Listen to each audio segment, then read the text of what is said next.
It's difficult to think of a scenario where being brave would be a negative mindset for you to be able to tap into, because bravery affords new options you haven't previously considered. If you're a coward, you don't have certain options on the chessboard because you simply don't have the bravery to make X moves. But if you are brave, you can analyze these moves. So you have a whole bunch of moves that most people don't have. Most people do not have the bravery to consider alternate paths. You need to be able to look at the chess moves that most people will not be prepared to make, and most people live very afraid. So bravery is an extremely important skill to hone. It's something you should practice. You should often sit and think, what would be the bravest decision I could make in this scenario? What would be the bravest one I could possibly make? And consider it. I'm not saying do it, but you should get in the mental model of considering it. Because quite often when you're a coward, brave decisions don't even cross your mind, ever. They don't even cross your psyche. They're not even something that's interesting to you. You haven't trained your mind to consider them. So you need to train your mind to consider bravery, because bravery is something that is going to universally apply throughout your life. It doesn't matter if you're rich, it doesn't matter if you're poor, it doesn't matter if you're in Thailand, it doesn't matter if you're in Peru. Having the option to be extremely brave and consider the options which are afforded only to a brave person is going to be something which is always going to benefit you. So it's very important that you consider and think about bravery as a whole, something I want you to hone. This life is sales. Convincing a woman to love you is sales. Work is sales. Life is sales. So fantastic thing to learn. Boxing, once again, fantastic thing to learn. It's very good. Your body and mind are connected. You cannot have a strong mind without having a strong body. Fantastic. Who should you be before you become rich? Well, money is an amplifier. Money's not going to change who you are. It's going to amplify who you are. If you're a good person, it'll make you a very good person. If you're a bad person, it'll make you a very bad person. If you're a weak person, it'll make you very weak and cowardly and scared. If you're a strong person, it'll make you very brave. Money amplifies. So you actually kind of have to hope that you don't get rich too early before you've struggled enough, because men are built on the back of struggle. You have to go through pain and terrible things as a man and struggle constantly to be a good man. No man who has not struggled is a good man or good at being a man. But don't worry, I think God has a plan for you. You should be trying your absolute best to get rich all of the time. You should be struggling and working as hard as possible. And all of those lessons that will come with all the suffering and the difficulty will be amplified by the time you're a multimillionaire and you'll become the best version of yourself. That's how you become a top G. Wake up every day and be prepared to give 100% focus to all of the things you do. That's all you have to worry about. It's kind of like, if you worry about the work, the results come. The results are easy. Guys, money is easy. Money is easy. Women are easy. The life you want is easy. All you have to do is fall in love with the work. If you fall in love with the work, fall in love with being good at doing your work, getting it done, never missing a day. Because the easiest way to make sure you never miss a lucky day is to try every single day. Lucky days exist. And you're never going to know if you have a lucky day or not unless you try every single day. Then you're never going to miss any lucky days, and you're going to pull it off. And you're going to realize it wasn't actually that difficult. All it took was consistency and constant effort. Never being lazy and doing everything I'm supposed to do properly. When you tolerate something, you're admitting you deserve it. You're going to get exactly what you deserve in life. From women, from masculine friendship, financially, respect on the street, luck. You get the luck you deserve. If you try your very best in all things, and you pray, and you're really thankful to God, and you say thank you all the time, you start to become very lucky. Lucky things start to happen. You get the luck you deserve when you try. It's truly remarkable. When a woman looks at you and goes, he can do anything he says he's going to do, that's when you become instantly attractive.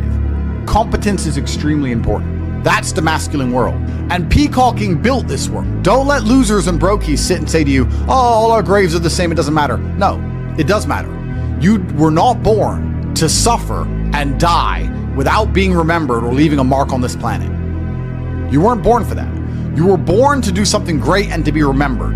You were born to leave offspring, which are so fantastic, raised in your image, that you, by proxy, are discussed into eternity. Your bloodline becomes synonymous with competence and capability. That's why you were born. The reason the male peacock shows its feathers is to say, look what I have. There is nothing wrong with that. That's what built the modern world.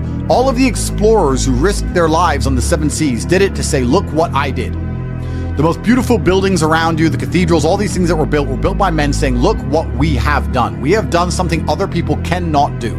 Flexing, in and of itself, is not a stupid idea. It's actually a biological norm amongst men. Don't be confused. You don't want to flex asininities. You want to flex capabilities. You want to flex competence. You want to flex, look what I can do, which others cannot do. And respect often lies on the other side of fear. If there's a decision that everybody's afraid to do, but you do it, that is what's going to get you respected by your peers. But masculine brotherhood has been the basis of keeping you accountable. It's very easy for you to become the best version of yourself if all the men around you are pushing you all of the time. And they're ensuring that they are being their best selves, which is constantly pushing and striving towards successes. This is what you're supposed to do. You always have. This is why even boxers, although they fight alone, they train as part of a camp with other boxers. You're always pushing yourself all of the time. That's the primary objective of masculinity, is to leave your mark on the world. And it's easiest to do that if you have brothers behind you who are pushing you to be your best self. I don't know how to keep that fire going. What should I do? This is a really interesting question, actually, because it amazes me that so many people in the world still today, even though we have instant access via social media to the truly successful, believe anything they've done matters. So you've made 100 grand. You're still poor. That's nothing. That is nothing. 100 grand is nothing. It is my cigar bill for a month. It's nothing. You've changed nothing. You've achieved nothing. You need to compare yourself always and constantly to somebody who is outperforming you. You need to stop being so happy with yourself for these tiny little successes. This is what they teach inside of common pop psychology classes. Yeah, and take the small success and be happy with it and put little milestones and reward yourself for achieving the little milestone. No, that's not what you should do. The point is, the fact you can have a little tiny success and quit shows that there's something wrong with your mentality and your firmware in the first place. You don't know what success is. I don't consider myself successful. So how can you consider yourself successful enough to not work? All I do is work. I work 7 days a week, 18 hours a day, every single day, never missed a day, headache or not, ever. So I don't understand this mindset. And you see a lot of people do it, right? They'll say, oh yeah, I had a really great week and I made some money and now I'm in Costa Rica. You're never going to win that way. People often say to the extremely wealthy people, why do you work all the time? All you do is work. If I was as rich as you, I'd just go on holidays. Not understanding that the kind of person who goes on holidays when they have money is not the kind of person who becomes truly rich. The kind of people who become truly rich are the people who work every day no matter what, which is why all of the people who are truly rich are workaholics, because it's the only way to really get there. You can get to a certain point once you're a trillionaire, you're Jeff Bezos or whatever, that you can take some days off. I'm not saying that, but the point I'm making is you need to fall in love with being happy with yourself for how hard you've dedicated yourself to a task. That needs to be more satisfying to you than relaxing. Relaxing is probably the most boring thing you can possibly say for me to do. Say, Andrew, do you want to go relax? I say, what do? Stare at a wall? That sounds terrible. Nothing is worse than relaxing. I don't want to relax. I want to work. That's all I want to do is work. Because if I work and I achieve things, I feel good inside. I got something done. I feel good. I feel happy. If I just relax, nothing's been achieved, so I don't see the point of it. It doesn't even relax me. In fact, it makes me very anxious. So then I feel more stressed than if I was just doing the work in the first place, which is why relaxing is impossible for me. And he said, well, it sounds like you have an anxiety disorder. If it's a disorder that allows me to constantly work all of the time and never be happy unless all of my work is complete, thank God I have it, because if I didn't have this disorder, I'd be a normal jackass like you. Guys, time is running out for a chance to win. It truly is. You guys are truly running out of time. It's very important that you get your act together quickly. So if you want to call it anxiety disorder, then get one. Don't be talking about headaches. Don't be talking about working. Don't be arguing with women. You have things to do, right? It doesn't matter if you have a headache or not. You must work. Anxiety sounds like free energy. Could give me more. Absolutely. Anxiety is exactly that. It's free energy. Nervousness is free energy. The inability to rest or relax or sleep is free energy. You just have to have the discipline to direct it in the correct directions. You need to sit at home and feel this fire inside of you because you do not have all of the money you want, all of the respect you want, and your name has not been echoed into eternity. You're not etched into the halls of history. You need to take all of that fire inside of you and all of that anger and direct it at one task. And you need to try your absolute best to ensure you succeed in that task. It's down to you. I can't drag you across the finish line. I can only show you where the race is and try and hype you up before you run. I can take you to the start line. I can tell you you can do it. I can tell you how fantastic it is when the race is over. I can tell you it is worth it, but you have to be the one to run the race. I can't carry you. If you're gonna ask me stupid questions about headaches, you're never gonna make it. There's gonna be a huge contingent of the populace that never make it. But when you do, it is worth it because you're remembered.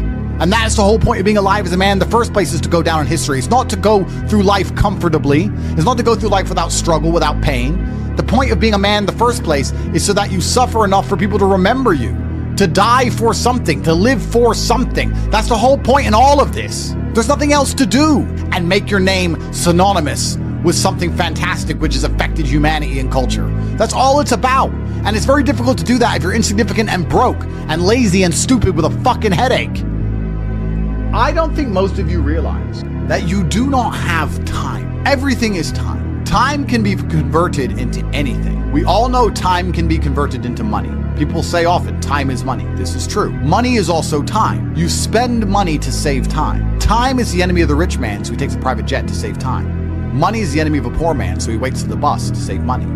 But they're the same thing, money and time. So when I say you don't have time, this is something you need to remember because it's extremely important and you can apply it to most things. You do not have time to have a headache. Do you understand? I'm not saying you don't have a headache. I'm not saying your head doesn't hurt. But you don't have time for it to affect your life. You do not have the waking hours. You are being outcompeted and crushed by people who are more powerful and more connected than you'll possibly ever be, by people who know things you do not know. You do not have time to have a headache. It's simply not acceptable. How do you perform when you have headaches is a stupid question. The fact you've even framed it in that way shows that you don't understand the world. I'll give you another example. You don't have time to argue with your woman. Your woman started an argument today or yesterday, whatever, and you've been texting back and forth. You don't have time. You have things to do. There's unlimited work in the universe. You don't have time to have a headache or message girls or scroll Instagram. You don't have time for any of these things. Time is your lifeblood. It's all you've got. You can turn time into reputation. You could turn time into global fame. You could turn time into respect. You could turn time into a fantastic body. You could do anything with your time. You could choose a random embassy. You could choose a random country that you have beef with, Chile. And you could go stand outside the Chilean embassy with a sign saying, "Down with Chile," for no reason. But if you stood there every single day, after about 2 years, people would be like, who is this guy and why does he hate Chile so much? You can turn your time into anything you want. So how are you going to waste it sitting around saying, I have a headache? Boo boo, I have a headache. But the question is framed incorrectly. If I have a headache, I don't care. And one of the main reasons I don't care is because my enemy doesn't care. You know, when I got injured when I was training for fights, my coach would often say to me, is your enemy going to hit you less or show you mercy because of this injury? If you say, okay, we're about to fight, but halfway through the training camp, I hurt my foot, so, take it easy. No, he's going to try and destroy me anyway. So if he doesn't care, why do I care? And why does my coach care? Nobody cares. The people who are trying to steal your woman, and trust me, everyone is. The people who are trying to take the money that you want to earn and put it in their pocket before you can. The people who want to have large and gorgeous feathers on their peacock to show the world all the amazing things they've done. They don't care that you have a headache. So why do you care? You need to reprogram your mind. You don't have time to have a headache. You don't have time to be doing the majority of things you do. And there's always been and always will be, and we could talk about that again. We were talking earlier about competence, right? Do you think a woman sees you as competent if you complain about having a headache? Let's say you have a headache. It's fine. You have a headache. I'm not disputing that. Maybe it really hurts. That's terrible. If you go, oh, I've got such a bad headache, do you think a woman looks at you and goes, yes, oh, I found the guy for me? She may not say anything. She may say, oh, do you want a pill? But really, deep down, this guy's a dickhead. I mean, if you got hit in the head with a hammer or shot in the face, fine. But why do you have a headache? From what? Scrolling TikTok. A lot of you deserve the failure you endure. The universe is very giving. I often believe, people say the world's not fair. I'd argue that karmic retributions, and in the long run, all in all, is pretty fair. Karmic retributions are real. In the end, God gives you exactly what you deserve. So if you're not happy with your life, you have to ask yourself, do you really deserve more? Have you really tried 100% of the time? Did you ignore that headache? Are you as competent as you could possibly be?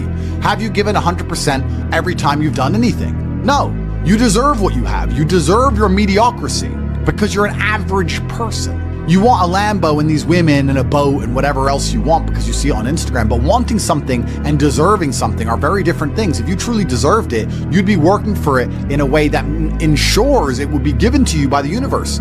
Every single thing I've ever wanted, I have got. Maybe not instantly, maybe not easily, in fact, certainly not both. It was always difficult and it always took time, but I really wanted them, so I always got them.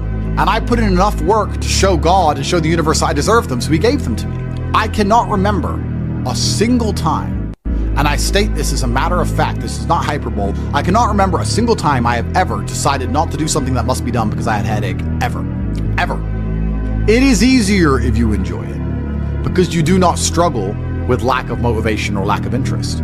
For me to say you could honestly be world champion at something you hate is a lie. You can, however, be competent at things you don't like. You can be very good at something you don't like doing. To be the best in the world, you probably have to fall in love with it. But the way you do anything is the way you do everything. And you can fall in love with the idea of being good in general. So anything I do, I don't want to be bad at. I either don't do it or I try my very best all the time to become extremely good at it. I don't see the point in doing anything and being mediocre or being bad at it. What's the point? If I'm going to speak on podcasts, I want to be good at it. Anything I'm going to do, I want to be good at. Now, you should have enough respect for yourself that you're prepared to always put in the effort to give your best 100% because it is a habit. You should always give your best at anything you do. When you pick up a video game, you should give your best. When you drive a car, you should attempt to drive as efficiently as possible, using the brake as little as possible to not waste fuel, to make sure there's no close calls, no sudden braking. Most of you are just getting in your car and driving like a jackass from point A to point B, not trying to actually go, you know what, let me drive and pretend I have the queen in the back seat and I can't even brake suddenly. And I only have a fraction of fuel. How far can I go if I very smoothly, very calmly anticipate the traffic in advance, move my car in and out of the cars so I barely have to brake, keep moving slowly and smoothly? Let me try and get good at this. The way you do anything is the way you do everything. And it is a habit to be good at things. There's nothing wrong with just being good at things. To be the best in the world, you have to love it. That's true. But you're not going to love the majority of things you do. That's not realistic. The world's not going to afford you a life where everything you do you're in love with. In fact, you're going to end up doing a whole bunch of things you don't want to do. And the life hack is, if you enjoy getting better at things, then you can be doing something you don't want to do better than you previously done it, and now you enjoy doing it because you were more competent and more capable at said task. You are now better at said task. Every single thing I approach with vigor because I like being good at things. And that's not because I'm arrogant. That's because I have enough respect for myself, and more importantly, I have enough respect for the people I love to know that I need to be good at things. When my children, or when my women, or my family, or my people who rely on me, my brothers, anybody comes to me expecting me to do something for them, I need to have enough respect for them to know that I'm good at what they ask me to do. And if I don't know what they want me to do, or I'm not particularly good at it, I'm at least good at learning. You can become good at learning so that you learn things faster. Good at concentrating. Good at taking a scenario seriously. These are all basic life skills that go along with bravery. That's going to put you in a competitive bracket amongst the masculine realm which exists today, because most people can't even focus. Most people can't even focus or try hard at anything. So to answer the question, can you become world champion without loving boxing? No, you can't become the best in the world. However, you can become very good at it because you can have enough discipline to ensure that you go to training, and you can make sure that you're the kind of person who, if you're going to go to training, you're going to try your best. Guys, you're going to go to training for an hour. Whether you try hard or don't try hard, you're going to spend an hour in the boxing gym. There is no reason to not try. That is a learned habit. And what you often find with people who need to be motivated into things, because they're not disciplined enough to do things and not disciplined enough to do things properly, they'll go and say, I went to boxing training, as if that's all that it's about. It's not about going to the training. It's about trying hard in the training. It's about giving it your all. It's about dedicating yourself. You're going to give an hour up anyway. There's no reason to not try. Most people go through their entire adult life without trying 100% hardly ever. Think about it. Even when you go to the gym, you don't try 100%. You try 60%, 70%. You don't try 100% at home. What do you try 100% with? Do you really try 100% with work? Are you really moving that mouse as quickly as you possibly can? No, you're not trying. So you have people who have gone through life and are going through life without even giving 100% of what they've got ever. And it's interesting because we're entering the most competitive period of human history. So you need to get very good at everything you do, all of the time. You'll learn a lot of lessons about psychology in the boxing room. Now, they're not related, technically. One's exercise, one's the psychology of people. But you'll learn in the fight ring, you'll learn that you're not tired when you're winning. You're tired when you're losing. That once you start to win, you get to find unlimited energy from the universe from somewhere, and you just continue to push forward, no matter how hard it is. Winning is easy. It's trying to turn it around when you're losing that is difficult. You take this lesson from boxing and you apply it to everything else in life. You apply it to money and say, once I start to make money, I know I will have endless motivation to keep making money. It's just hard to make money in the first place. It's hard to get over that hurdle, but once I get going, it's easy. It's a positive reinforcement loop. It's a spiral upwards into infinity. It's a tornado that takes you to the promised land. So to have that unique psychological conclusion, that unique psychological input, you had to become good at boxing. So it's very important that you're good at everything you do, all of the time. Don't do it if you're not going to try. But you don't want people to learn bad habits. But it's a bad habit to coast. It's a bad habit to spend time and waste it. It's a bad habit to go, I tried, I went, I didn't give it my all, but at least I went. You see this kind of cope online all the time. Yeah, at least I went. It's going that matters. That's not true. It's trying that matters. So you see this kind of cope. I didn't feel like going to the gym, but I went and just had a light session. Why? You went anyway. So why did you have a light session? If you're gonna go, do it.